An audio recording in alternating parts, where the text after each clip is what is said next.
involved in this transaction? Para magkalinawan po tayo dito kasi I doubt, Mr. Chairman. Ma'am, Land Bank, do you have a MOA with the Office of the Vice President? No, Mr. Chair. Sigurado po kayo? Opo. Wala kayong MOA? MOA for the cash delivery, no, Mr. Chair. How about cash deposits? We have a MOA payroll lang po. Sorry?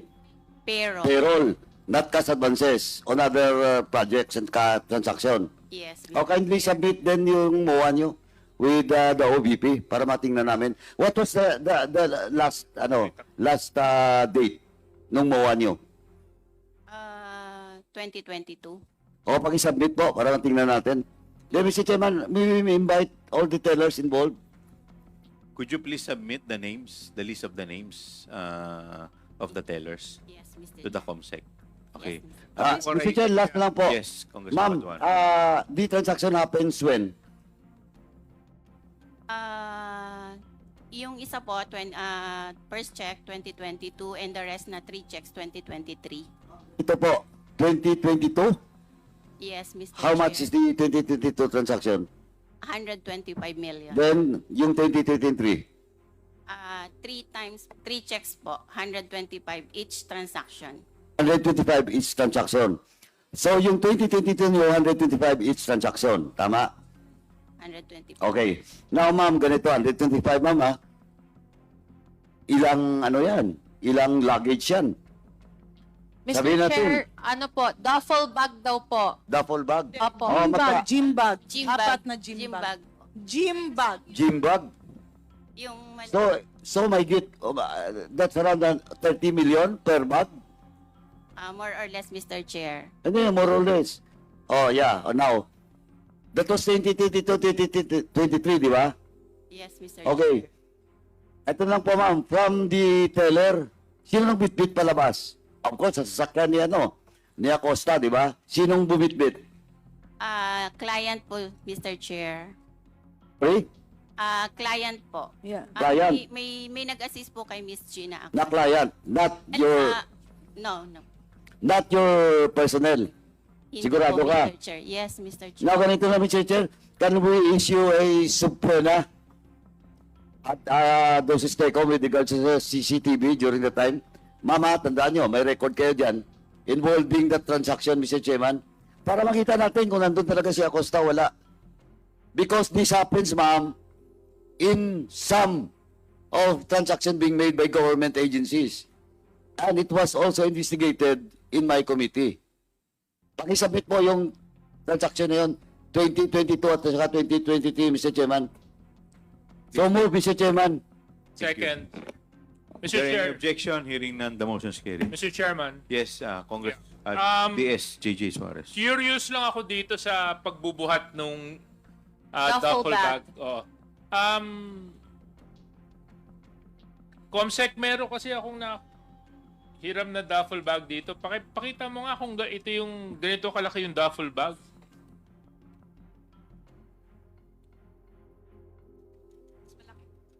Mama, ganyan kalaki? Opo. Meron pa yatang mas malaki. Hindi. So, Pero ganyan magkano- kalaki o mas malaki dyan? Mas malaki po ng konti. Yung bag po nang galing sa OVP o galing sa Land Bank? Dala po ni client, OBP. So dala po nila yung bag. So handa na po sila para kunin yung pera. Yes, Mr. Chair. So ilang milyon kada bag ang nailalagay? Sila po kasi yung nag-insert na po dun sa bag, naglagay sa bag from the teller. Nung ni-release po ng teller, sila na po ang nag-divide dun sa bags. Without the supervision of Land Bank or under the supervision of Land Bank? Witness pa rin po ng nag-release na teller. So thank you that we invited the teller. Now question, I can imagine kung 4 na bag yun, 125 divided by 4, more or less would be around 30, 35. You know, my math isn't so good. Kaso lang, I would imagine, mabigat po yun. Yes, Mr. Chair. So ilang tao ang kinikailangan, mga 31 million, no? 31 million, tama. So ilang tao ang napansin ninyo na bumubuhat nung isang bag? As far po na remember ko, Pakilapit po yung mic. sa pagkakaalala ko po, dalawa. So, dalawa kada bag. Mr. Chair, very quick interjection. Quick interjection. Congressman Garin. Ilang kilo po ang 35 million, Mr. Chair? Hindi ko po ma-estimate, Mr. I'm sorry, Congressman Garin, I'm not in a position to answer that, no? But actually, that was my point. Kasi kung mabigat po yun, I would imagine. So kung dalawang tao, kada bag, 4 na bag, yun po ay binabalikan ng dalawang tao o more than 2 people accompany Ms. Acosta to withdraw the cash? More than 2 people po. More than 2. So are you saying 4? How many individuals? More or less po sa pagka-remember ko. O, kasi nung tinitingnan ko po, Ms. Sanchez, how long have you been working with Ms. Gina Acosta? Since I joined the OVP, Attorney Sanchez. Yeah. yes, since I joined the OVP, Mr. Chair, How would you describe her build? um, Is she as tall as you are? Kasi tangkad mo ba siya? Medyo payat? Ano po ang pangangatawan ng Miss Gina Acosta? Hindi ko pa po kasi nakikita ito eh. similar to my build, Mr. Chair, pero baka mas payat po, Mr. Chair. Mas payat. At kung hindi po ako nagkakamali, more or less, ilang taon na po si Miss Gina Acosta?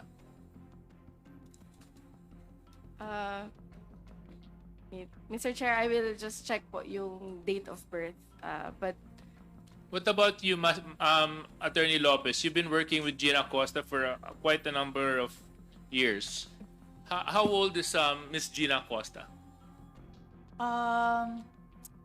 Your Honor, I would suppose not yet 60, but maybe 50, mid-50s. 59, Chairman. 59. Yeah.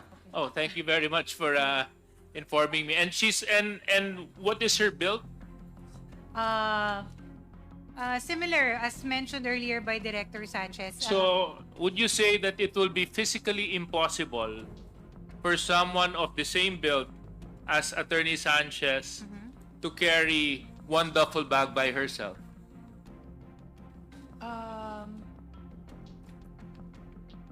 I cannot. Yes, it would be physically impossible. It would be physically impossible. Kaya nga nangailangan sila ng 4 na tao. So therefore, Mr. Chair, I would like to support the motion of Congressman Paduano. It is also important for us to find out kung sino pa yung 4 na tao na kasama ni Gina Acosta mag-withdraw ng 125 million pesos sa Land Bank. Land Bank, as a matter of procedure, pag meron po bang mga pumapasok na tao para mag-withdraw ng ganito kalaking pera, nasa logbook nyo naman po yun, di ba? Yung As a po, security measure, I would assume, a withdrawal of this amount would require certain signatories and IDs to be presented. sa guards logbook po ba yung we're talking po? No, either the guard's logbook or the bank record logbook. Sa bank records po, wala po kaming logbook na mini-maintain as to the... So, ang nasa recording inyo, basta si Gina Acosta ang nakapirma. Hindi nyo Opo. na isinama doon yung mga kasama niya para dalhin yung pera. wala po, Mr. Chair. Wala. But doon sa logbook ng guard, nandun yun? I'm not so sure, Mr. Chair. We'll Siguro check po. magandang malaman din natin kasi critical sa atin malaman yung mga individual. Sino po yung finance Mr. Chair. department? Yes. Very quickly, but I'll just before I lose my point, Vice Chairman Benny, sino po yung finance and admin head? Yeah, Attorney Sanchez. So, sino po ang kasama ni Gina Acosta tuwing magwi-withdraw po ng pera ng ng confidential fund ng Office of the Vice President? Mr. Chair, may I respond? Attorney Yes. Sanchez. Thank you, Mr. Chair. Mr. Chair, as mentioned earlier, from the end of finance, once we release the check to the payee, we already have we do not have participation. No. That's not my question, ma'am. My question is, di ba, you're handling admin as well. So, human resource, employees. So, 125 million is a big amount. And I would expect some sense of security would be implemented by the Office of the Vice President. Kasi tama yung sinabi ni Congressman Garin eh. Baka mamaya magka-interest doon na nalaman na isang tao na kasing laki mo lang ang may buhat-buhat 125 million. Talagang pwedeng pagtangkaan na nakawan yon. So dapat may kasamang tao, may magsisecure. So who were those persons who accompanied Gina Acosta withdraw that money? Mr. Chair, as to the security arrangements for the withdrawal of the money, I was not part of the arrangements, Mr. Chair, so it was not relayed to me, Mr. Chair. But Mr. Chair, I think that would be an answer I cannot accept, Mr. Chair, kasi kayo po ang tagapamahala nun eh. Kayo ang pumirma ng cheque. In fact, it was so quick that all four of you signed the check on the same day. There was haste in the office to withdraw that cash. So I would expect that in the same manner, you would also secure that fund. Kasi dito nga, December 20 ba yun? Sabay-sabay yung pinirmahan yung disbursement voucher eh. Actually, nagulat nga ako, sobrang bilis ninyo eh. 3 signatory, isang araw, nagawa ninyo eh. So ipinakita nyo na minamadali nyong makuha yung pera. So ang tanong ko, sa pagmamadali ninyo, siguro naman, tiniyak nyo rin, dahil nga nagmadali kayo, mahalaga sa inyo to, sisiguraduhin naman natin na secure yung pera. Ang tanong ko, oras na ibinigay nyo yung cheque sa land bank, sino ang kasama ni Gina Acosta i-withdraw yung pera? Mr. Chair, respectfully, I really have no personal knowledge as to the companions of the special disbursement. Because, Mr. Chair, this did not happen only once. It happened in December. It happened in January. It happened again, I think, sometime in April. I can be wrong. And maybe again in September. Tama ba ako? Ms. Sanchez? Parang ganun yung dates, di ba? The last one was in July, Mr. Chair. Yeah, okay. So, it happened 4 times. So, Mr. Chair, Ma'am Villa Del Rey, kayo, malalaman nyo ba kung sinong kasama ni Gina Acosta nung withdraw yung pera? Ma'am Villa Del Rey, you are recognized. Good afternoon, Mr. Chair.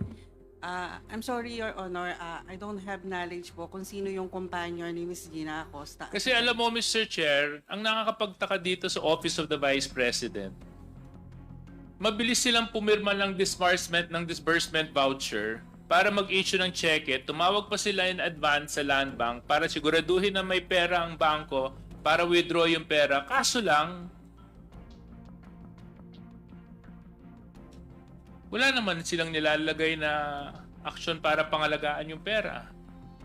Ni nga paglalagyan ng 125 million, wala na silang pakialam kung saan nila ilalagay. Kasi ang sinabi ni Ms. Sanchez kanina, yung vault ay para lang sa petty cash. Sabi niya may cabinet dun, but I doubt you'll put 125 million pesos in a cabinet. Not unless that cabinet is secured and large enough to hold that amount. So what I don't understand, Mr. Chair, is how come they are so reckless and carefree with such a huge amount. And this is just 125 million. We're not even talking about the 37 million that was withdrawn from the DepEd. So for me, Mr. Chair, this is unacceptable. Mr. Chair, Congressman I just would Abante. like to ask a question to the Land Bank, no? In relation to the question of Congressman JJ Suarez.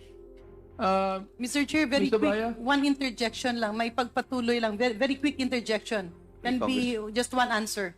Kanina kasi nagtanong tayo dun Yes, sa lalagyan. Congressman Garin. Yeah. Mr. Chair, hindi ko lang po natapos yung tanong ko. Kay Ma'am Camposano, Ma'am, yung sa 37.5 million, ano po ito? Ano pong linagyan? 2 bags, ma'am. Two big Bags. bags. Anong klaseng bag po? Parang ganun din po, para mga gym bags din. So, gym bags. So, 37.5, ang laman ng bawat isa is more or a little less than 20 million each. I am not sure. Sino po ang nag-pack? Mr. Chair. Sinong naglagay dun sa bag? The payee, The payee. Sino po ang nagbigay ng pera? the teller. Sino po ang nagbit-bit palabas? The payee. Siya lang po mag-isa. Mayroon po siyang kasama. Ilan po ang kasama? Isa po. Yeah. Last question, Mr. Chair. Bumalik tayo dun sa tanong natin dun sa kabilang land bank. In your case po, sa DepEd, kanino pong sasakyan ang sumusundo dun sa payee? Naka-red plate po ba or private na sasakyan? Wala pong sasakyan. Lumalabas po sila sa may back door po namin. So walang sasakyan? Nag-jeep lang sila pabalik ng DepEd? No, ma'am. Ang location po ng branch namin is within the compound of the DepEd. Oh, So lumalabas okay. sila sa fire exit leading to the DepEd compound. Okay. No further question, Mr. Chair. Mr. Chair, baka ko makalimutan, baka nakalimutan ko na eh. So, lang tanungin si Ms. Abaya dito. Meron ba kayong CCTV? Meron po, Mr. Chair. Merong CCTV nandun mismo sa pag-withdraw ng pera. Yes po. dun Na sa- CCTV yan, correct? So makikita nyo ngayon yung mga tao sa CCTV na nag-withdraw, correct? Yes, Mr. I'd like to Chair. make a motion, Mr. Chair, that they submit to us a CCTV. In Dated. which Basta yan, na-move na yan. during the withdrawal. Na-move na yan kanina pa, Mr. Chairman. This representation moved for the land bank to submit that CCTV. Para wala na tayong Vote, question vote. dito. Kasi Vote. mukhang hindi alam ni Tony Sanchez eh. Palagay ko, Mr. Chair, medyo, ewan ko ha, parang alam nyo eh, Tony Sanchez. Hindi pwedeng di nyo alam eh. So ngayon, malalaman natin through the CCTV. Okay, with the indulgence of Congressman Rog, the Senior Deputy Speaker. The Chair would like to recognize the Senior Deputy Speaker, Don Gonzales. Thank you, Mr. Chairman. This is interrelated with my question last hearing kay Gina Acosta at saka yung sa nagpag-end ka sa Show Boulevard. In my recollection last hearing, I asked already that the 37.5 million in cash on first and second, third quarter, in-encash po yun dun sa Land Bank DepEd compound. Tama ho ba? And my question there is, sino ang tumanggap dun sa pera pag ni-receive niya yung pera? Di ba cheque po yan, ano? Pag pina-encash mo yung cheque, ang tatanggap, sigurado kung paharda yan, siya po ang pipirma. That's my number one question. Number two question is, yung 125 million, in my recollection, pina-encash yan nung July 11 or 13. July 13, 2023, sa Show Boulevard, yung 125 million. And then the last check of 37.5, alos sabay po to, yung last check ng 37.5 million and the 125 million, sabay po yan in-encash halos sa Show Boulevard at saka doon sa DepEd branch ng Land Bank. Pangatlo po, ang address ni Mr. Paharda is walking distance only from DepEd Land Bank compound up to the residence of Mr. Paharda. My question is, sino po ang tumanggap, receive, doon sa 125 million sa Show Boulevard and the 37.5 sa DepEd compound ng Land Bank?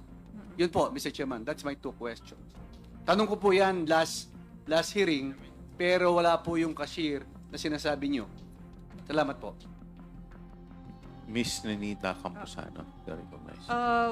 with the DepEd branch, it's the payee himself who received the cash. Who is that, ma'am? Edward Pajarda. Edward Pahard. Okay. Yung sa 125 million, ma'am. For the 125 million po, Miss Gina Acosta. Pwede ho kaming humingi ng kopya, yung receiving copy sa bangko na ang nag-receive katunayan si Gina Acosta at si Mr. Pajarda. Yes, Mr. Chair.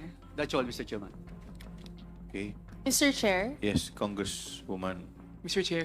Okay. With the indulgence of Congresswoman Pami, the Chair would like to recognize Congressman J. Konghun.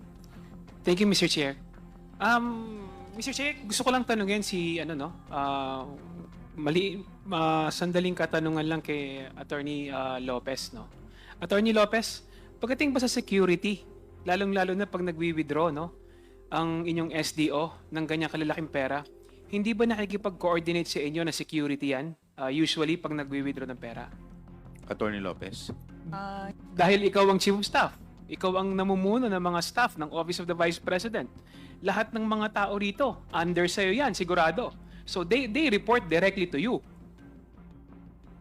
Being the chief of staff. Ngayon, tanong ko, hindi ba humingi ng security si Madam Acosta sa pag-withdraw ng ganyang kalaking pera? And Your Honor, in this case, I am the Undersecretary and Chief of Staff of the Office of the Vice President, but there are certain matters that are not within my area of expertise. I handle purely, Your Honor, all the institutionalization and implementation of all our socio-economic projects. And in this particular case, Your Honor, as regards the matter of security, etc., these are admin concerns. Tama po. Sa mga proyekto ng Office of the Vice President at kasama sa mga proyekto ng Office of the Vice President, yung paggamit ninyo ng confidential fund na winidraw ni Ms. Acosta. Siyempre po, kayo po ang nakakaalam kung saan at paano ito ginagastos. Tama po ba? Your Honor, Mr. Chair. Dahil programa po, kasasabi niyo po, programa ng Office of the Vice President. Your Honor, may I be allowed to, just to put things in context, I actually I oversee the daily operations of the Office of the Vice President. For that matter, a big volume of the work that I do is actually to, number one, institutionalize and implement all our socio-economic programs. For that matter, Your Honor, implementation of all institutionalizing programs would mean it's more of crafting policies, producing operational manuals, and ensuring that our socio-economic programs are implemented uniformly and equally across our satellite offices and extension offices across the country. For that matter, Your Honor, I am also... Madam, hindi niyo po sinasagot yung katanungan ko eh. Pinapaganda niyo lang po yung explanation ninyo eh. Opo, pakisagot na lang po ng diretso para nakakahiya po sa kasama ko sa Kongreso. Pakisagot na lang po ng diretso. Your Honor, with all due respect, yun po yung role ko sa Office of the Vice President. It is really, another would be to handle all forms of communication, whether internal or external communications. Kaya nga po, wala po ba kayo natanggap na request coming from kay Gina Acosta para sa security ng paglalabas ng pera sa Land Bank? Dahil malaking pera po yun na para sa mga proyekto po ninyo. Katulad nga po ng sinasabi mo. In my case, Your Honor, for this instance, there is no request for security, but I would assume because security falls under admin concerns, it would really be best addressed to the Director for Admin, Your Honor. Pero dahil maliit po yung opisina ninyo, alam po ninyo na nag-withdraw po ng ganong kalaking pera si Ms. Acosta nung araw na yon? No, Your Honor, because again, there are matters in the office that I am not privy to, Your Honor. So, Ma'am, parang ang lumalabas, hindi alam ng admin, hindi rin alam ng chief of staff. So parang nakakaalam lang na ito si Gina Acosta at saka si BP. Tama ba? Your Honor, Parang hindi naman po kapanipaniwala na yung security lang, simple security reason. Request, hihingin pa ni Gina Acosta kay BP. Your Honor, that is the truth. There is no request for security to me. as regards that. At And parang there has hindi rin never naman been- po, parang hindi rin naman po kapanipaniwala na didiskarte lang nun si Gina Acosta mag-isa. Your Honor, I am not given the roles that I play and I perform and the functions that I perform in the Office of the Vice President. I am not really privy. Mr. Chair, parang napaka-imposible po na ikaw ang Chief of Staff, na under sa'yo yung At mga saka tao yung- na yan, And na yung hindi mo pera alam pong- ko. Yung pera pong Quite pinag-uusapan impossible, natin, Mr. Chair. 125 million, pag pumunta po sa opisina, alangan mo wala lahat kayo nakita. Anyway, Congresswoman Pami Zamora, recognize. Mr. Chair, mabilis lang po ito. I'd just like to ask the Land Bank, nung nirelease yung 100, in the instance that the first 125 million was released, how long did that take, ma'am? Hindi po ba, ako po, base po sa experience ko, pag pupunta po ako sa bangko, kahit ano pong nilalabas nila na kahit ano pong halaga, binibilang po sa harap ko. So, binibilang din po ba itong 125 million?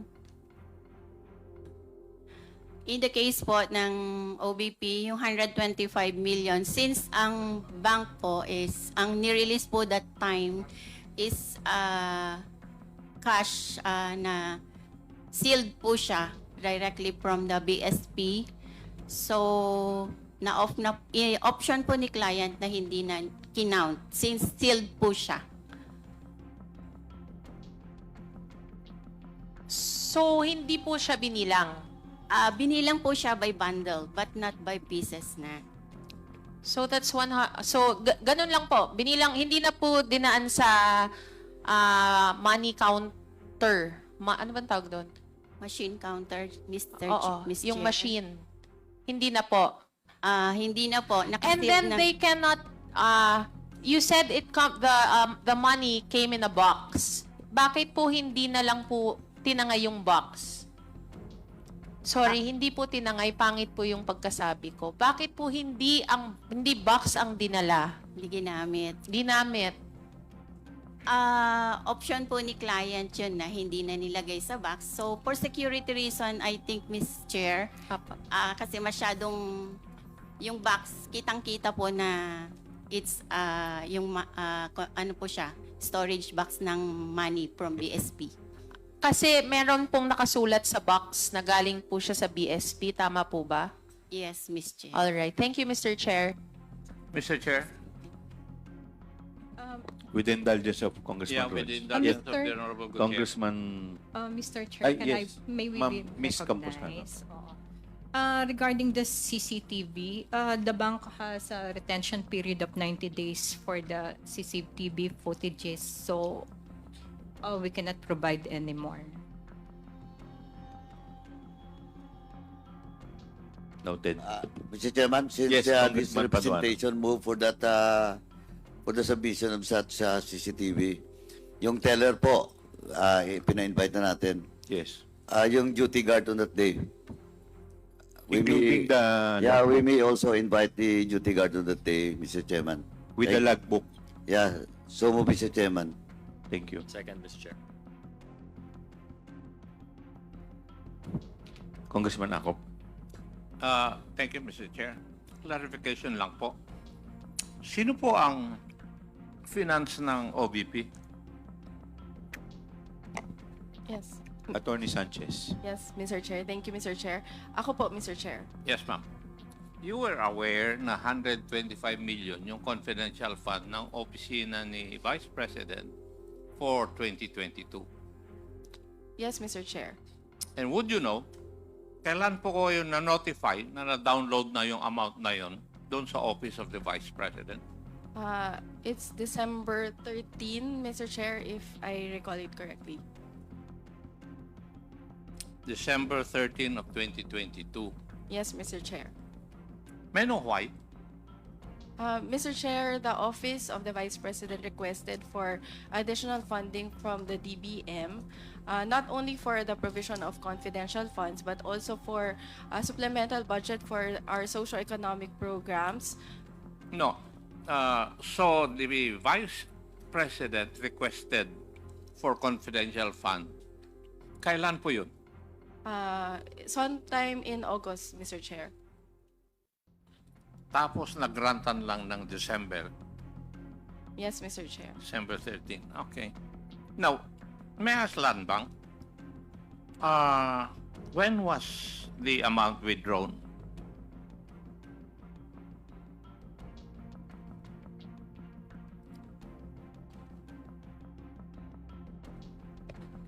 For the OBP, I think for the 2022, December 20, I think we'll check the document. December 20, 2022 2022. for the first One check. time na withdrawal. Yes, Mr. Chair. One time.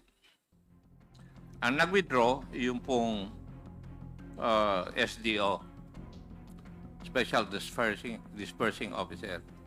Yes, Mr. Chair. Madam, would you know si Attorney Sanchez? Would that be correct? Yes, Mr. Chair. Yes, ma'am. Bakit ginastos nyo kagad ito nung period na yon, when in fact you would have obligated it and you would have used it in 2023? Mr. Chair, I do not have knowledge on the actual utilization, but in terms of the cash advance, Mr. Chair, there is no prohibition as to whether we can give the cash advance in 2022, Your Honor. Di, kayo po ang mas marunong siguro sa SDO, ba't hindi nyo na lang sinabihan when the notice of cash allocation na receive nyo ng December 13, bakit hindi nyo na lang inobligate so that it will not be returned to the National Treasury? Kung na-obligate ninyo, you can use it in 2023. Di po ba, kung titignan nyo yung budget, merong unused appropriations. Number one is unobligated appropriations. At saka number two is yung hindi na-issue sa inyo. Bakit inapuran ninyo? Mr. Chair, for the obligation of cash of the confidential expenses, it is triggered by the issuance of the cash advance, Mr. Chair, and the documents for the request for the release of the cash advance was received by the accounting division and the budget division on December 20, Mr. Chair. Kaya nga, na-receive niya ngayon, December 13, tapos pinaspasan nyo ng pag-liquidate. Di po ba? And therefore, nagkamali-mali na yung inyong opisina na pag-liquidate. Mr. Chair, as to the issuance of the cash advance, as of the time that the cash advance was issued, we did not have information on the period that it will be used because it can be used even after December 31, Mr. Chair. Kaya ngayon nga yung katanungan ngayon December 13, nakuha nyo yung na meron ng cash for the confidential fund.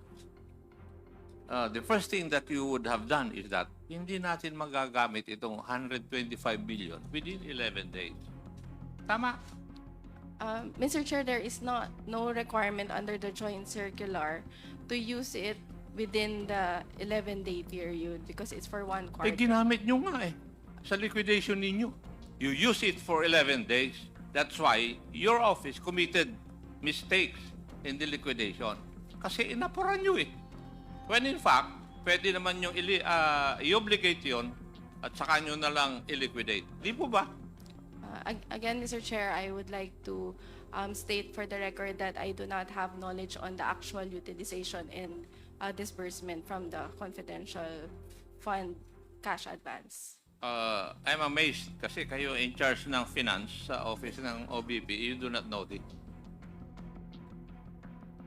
It's surprising on my part kasi I've worked with the controllership. Kaya nga ako nagtataka bakit pinilit ninyo na i-liquidate o gamitin yung pondo 125 million in 11 days. Something must be wrong somewhere. Di po ba? Sabihin nyo sa akin, normal ba yun? Na 125 million gamitin mo in 11 days? As a finance officer. Mr. Chair, for the 125 million, I do not have personal knowledge, but Hindi. Ang tanong ko po, sagutin ninyo. Sa tingin po ninyo, being with finance, normal ba na gamitin yung 125 million in 11 days? Mr. Chair, that would Yes or no? depend, Mr. Chair, on the nature of the transactions, Mr. Chair. Are you So- trying to tell me that you could come up with transactions within 11 days, 5 of which are holidays? Mr. Chair, Pakisagot lang po. Mr. Chair, in the government, there are transactions which exceed that amount, and the payment is Like what, for can be, example? purchases, Mr. Chair, but there may be purchases, Mr. Chair, that exceed that amount, or payment for other transactions, Mr. Chair, like In the office of the OVP, anong transaction na gano'n? in the OVP, Your Honor, wala po kaming ganun transaction. Kaya wag mo akong pagsabihan ng gano'n, Iha. Kasi, you're coming up with stories or events na wala kang ebidensya. You're a lawyer, right? Yes, When Mr. you Chair. say something, hihingan kita ng ebidensya. Wala kang may pakita sa akin eh. Yes, Mr. Chair. That's why early on I stated for the record, Hindi, Mr. Chair. pero for a finance officer, you do not know na it is unusual for you to use 125 million in 11 days, 5 of which are holiday. Ako, naging controller ako, alam ko na imposible. Kaya ang ginagawa ng amin ay ino-obligate namin para magamit namin sa next year. At may liquidate namin ng tama. Hindi yung ginawa po ninyo. Diba? Attorney, if you're really well-versed sa finance, dapat alam mo yun. Mr. Chair, again, for the confidential expenses and the handling of the confidential fund, cash advance for confidential fund, hindi po ako involved sa process, Mr. Chair. Okay. Thank you. For the confidential fund of DepEd, Land Bank, ito ba yung 3/4 of 37.5 million each? One time din ba na winidraw ito? 3 withdrawals, 37.5. So, ano yun? Every quarter? I will check our records, sir. I cannot remember anymore. So, pwedeng sinasabi ninyo, in 1 month, na-withdraw lahat to. We will check our records. Thank you. Thank you, Mr. Chair. Hindi rin masagot eh. Mr. Chair. Thank you very much, Congressman Acop. Yes, Congressman Flores. Mr. Chair, I would just like to make a follow-up on my suggestion kanina regarding Attorney Sanchez. Do we have that data already as to where? I'm actually just concerned about the SDOs, si Fajarda and Acosta. Actually, si Attorney Ortonio doesn't need to be here. Attorney Lopez is already here, being the boss, di ba? I'm sure she could answer the questions that would be asked of Ortonio. But about, I just need to know where Fajarda and Acosta are, if they are on official travel. Mr. Chair, I checked with the Central Records Unit of the Office of the Vice President. They are on official travel, Where? What city po? What town?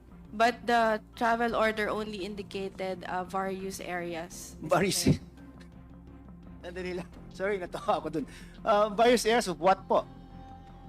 The Philippines, this planet, or the universe? Parang labo naman ng... You don't know where these persons are? I have no personal knowledge, Your Honor. At Attorney Lopez, you're the Chief of Staff. Wala ba tayong idea man lang, Luzon, Visayas, or Mindanao ba ang activity or Kasi most of the questions that have been asked, to be fair, could have been answered by these two persons. They're really the ones that are needed here to answer the questions of the members of this committee. So, ang tanong ko lang po, if they are really on official travel, saan po? Respectfully, Mr. Chair, Your Honor, if I may read the travel order in toto. All right. Just a moment. Travel Order 2024-1037.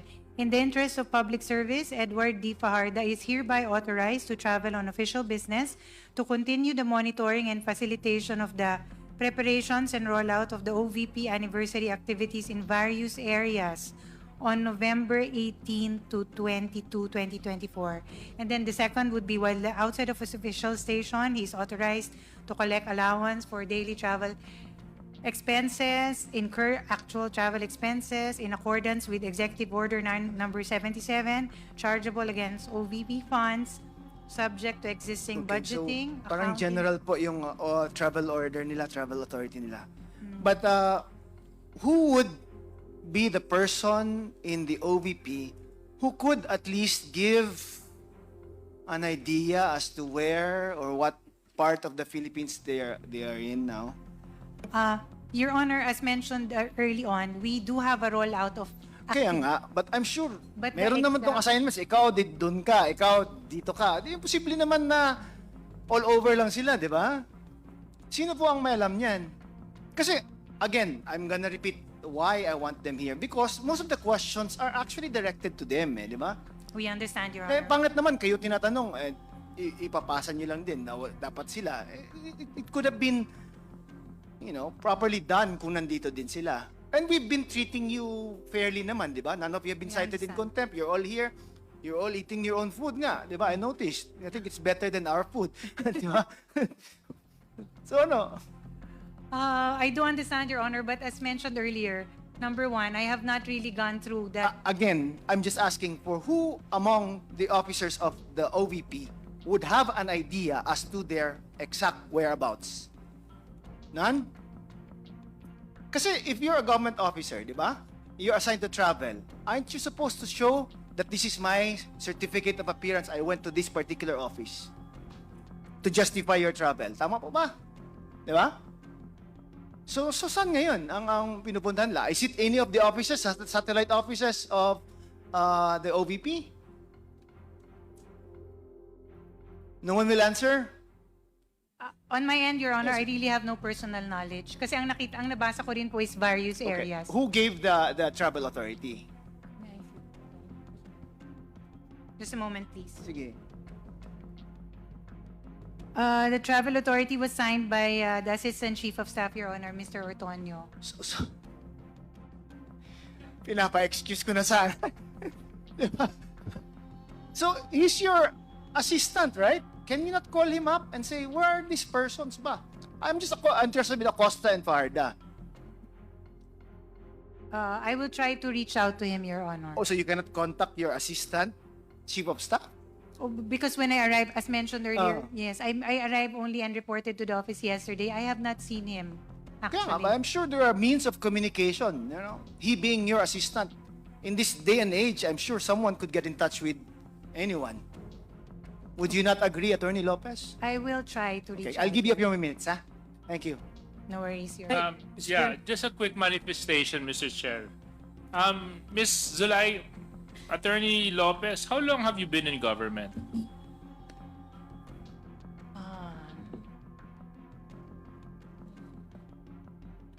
Your Honor, I was a recipient of a loyalty award, so for 10 years. So I suppose more than 10 years. So previous to your position now, you worked as city administrator of Davao City, correct? That is correct, Your Honor. So as city administrator, I'm sure travel authorities would come and go your desk. For certain officials only, Your Honor. Yes. So but they would come your desk. Ikaw ang pumipirma, ikaw ang signatory, ikaw may authority. That is... And you would know that open-ended travel orders are generally prohibited.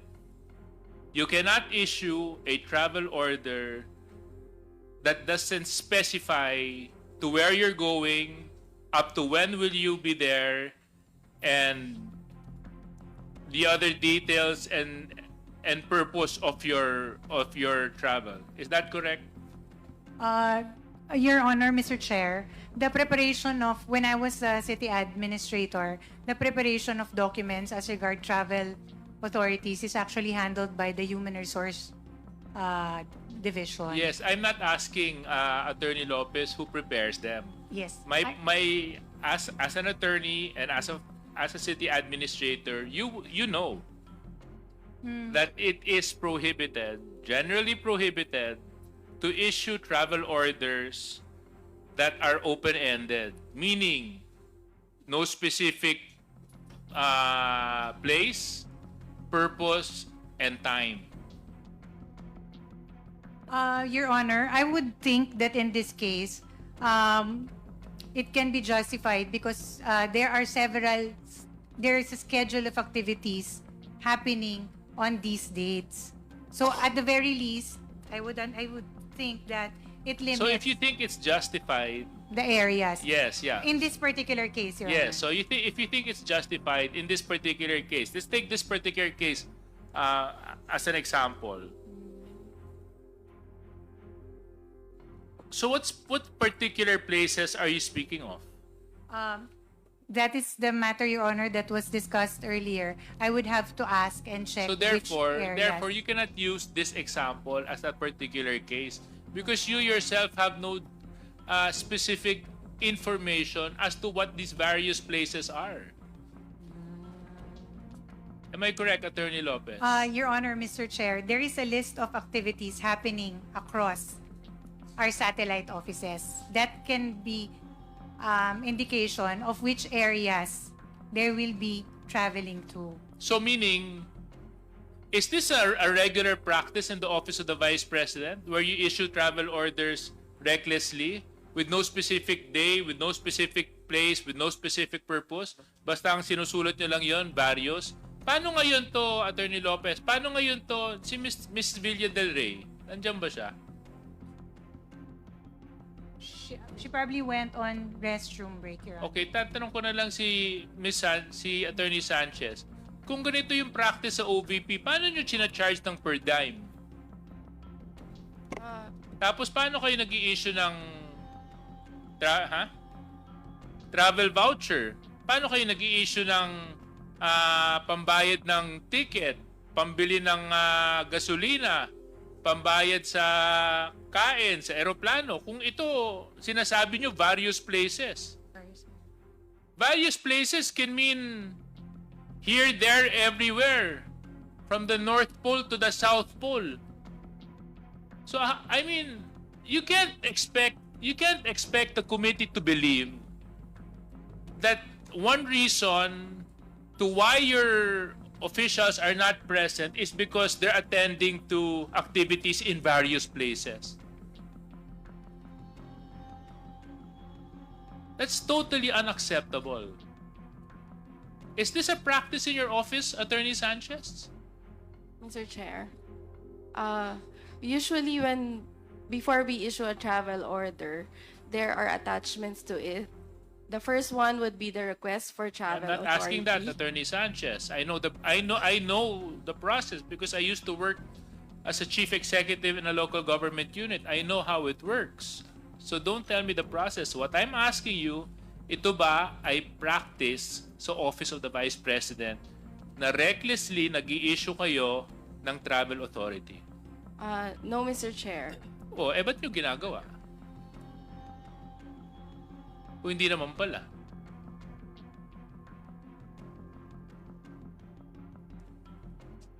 So, ba't nyo ginagawa? Mr. Chair, So therefore, kung hindi nyo pala talagang ginagawa, ngayon nyo lang ginawa. Kung kailan may hearing tayo sa good government, na parang lumalabas, sadyang iniiwasan nyo na dumalo yung mga opisyalis ninyo dito sa amin pangdinig. Kasi talagang isasabay nyo pa eh. Kung kailan may hearing, sinasadya nyo na wala dito. At yung dapat pang, at yung pumirma pa doon sa travel authority na yon is the same person who promised that he should be here. Mr. Chair, this is beyond disrespect to the committee. Mr. Chairman. I mean, at the very least, I mean, are you trying to hide the truth? Is it so difficult already for people to say the truth? Nowadays, na you have to come up with all sorts of lies. But I'm telling you, you're gonna run out of excuses eventually. You're gonna run out of reasons eventually. And eventually, we're gonna get to you. So Chairman. with that being said, Mr. Chair, maraming salamat. Thank you. With the indulgence Chairman. of Congressman Rog Gutierrez, the chair would like to recognize Congressman Paduano. Thank you, Congrats and the chair. Now, ma'am, alam mo, looking back, no, balikan ko lang yung excuse letter nung nakaraan. For example, in the case of Gina Acosta, may travel authority siya. Di ba, that time? And her travel was, during the time was, I think in Bacolod City, sa satellite office. Malinaw po doon sa travel authority niya. Sinabit niyo po rito. Nakaspecify po yung date at saka place. Andito ngayon si Doc Chris Turuhon, in charge of the satellite office in Western Visayas. And during that hearing, I think if my memory serves me right, that was the second invitation. And that was the excuse of Gina Acosta with the official travel order doon po sa Bacolod City, satellite office. Now, today, ang problema nyo kasi, ma'am, Attorney Sanchez, alam mo ba, ang problema nyo kasi ngayon, nilalabas nyo na walang specific area. Ma'am, talagang tinatago nyo. Alam mo bakit? Kasi supposedly, after the travel, if she goes back to your office, may certificate of appearance. And that certificate of appearance dapat coincide or inconsistent with the travel authority. For example, nakastipulate on Bacolod City or Region 6 satellite office. Yung certificate of appearance siya sa ibang satellite office. Will you honor it? Ma'am? Attorney? Will you honor it? No, Mr. Chair. Oh, no. That's why, huwag niyong gamiting palusot dito na walang specific time, date, and place. Ma'am, lastly, I just want to warn you. Don't you know, by telling in this committee, you're violating Section 11 of our rules. Letter F po, undue interference. That's our internal rules. You're violating Section 11 of letter F, paragraph F of our rules. Undue interference during scheduled hearing by the committee. I just want to inform you, ma'am. And if you want to check it, you can check it in our website. Nandyan po yun, attorney. You're a lawyer, you know that. Yes. Mr. Chair. Thank you, Chairman. Yes, Attorney Mr. Chair, may I Sanchez. be allowed to respond, Mr. Yes, Chair? please. Mr. Chair, earlier I was asked to check for records for the travel orders. So that's what I did, Mr. Chair. I just checked, and from the report of our Central Records Unit, they provided me with copies of the travel orders, Mr. Chair. So for the period of November 10 to 15, Mr. Chair, that is what was mentioned by Honorable Congressman Paduano, that Ms. Gina Acosta traveled to a satellite office, and the place is specific. But Mr. Chair, another travel order was issued for the period of November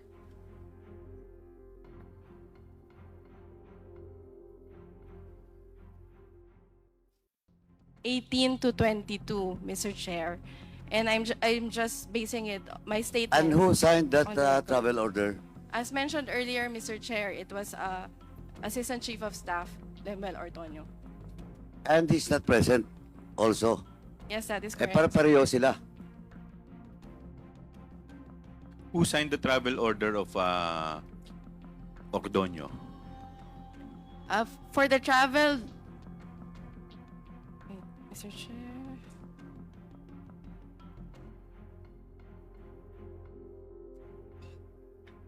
For the travel, order number 2024-983, and that covers the period of November 11 to 15.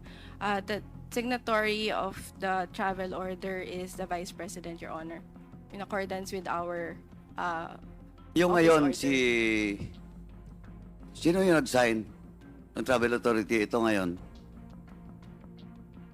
Mr. Chair, for the travel of Ms. Acosta, Attorney Fajarda and Mr. Fajarda, the signatory is Mr. Ortonio. In Mr. accordance Ortonio. with our And he's office also order. absent today. Yes, Mr. Chair. Eh, paano siya sasagot? But, ma'am, last question lang po, attorney. Regular ba yon? Yung ngayon? Regular ba o irregular? Yung travel authority na yan? In your own experience and based on the practices, supposedly the practices in your office, is it regular or irregular? Without dates, without the specific place? Mr. Chair, it's not common, Mr. Chair. This is the first time So that's irregular. that is not usual, Mr. Chair. Anyway, Mr. Chairman, ako, attorney, I have just cited our internal rules, no? I hope you will answer truthfully so that this committee will not be forced to cite you in contempt. Ganun lang po. Thank you, Mr. Chairman. Chair. But as Mr. mentioned, Chair. my responses were based on documents. Ma'am, as I've told you, you're a lawyer, alam mo po. Salamat po, Chairman. Thank you, but Mr. at Chair, this point, can we request Kong Paduano to extend his request? Mr. Chair, can we request Kong Paduano, since he's already posting questions and looking for Ma'am Acosta, maybe they can call her over the phone kasi on official travel naman siya, so she's still active and performing her duties. pwede po ba The Finance pakitawagan na Officer, lang po Attorney ninyo Sanchez and Attorney Lopez. Ma'am Acosta? I will try, Mr. Chair. Okay. Para sa iba pang karagdagang mga balita at impormasyon, ay huwag po nating kalimutang mag-like, share at comment sa video na ito, at huwag po rin nating kalimutang mag-subscribe to continue supporting us. Maraming salamat po sa inyong panonood, at naway tangkilikin po ninyo ang aming YouTube channel.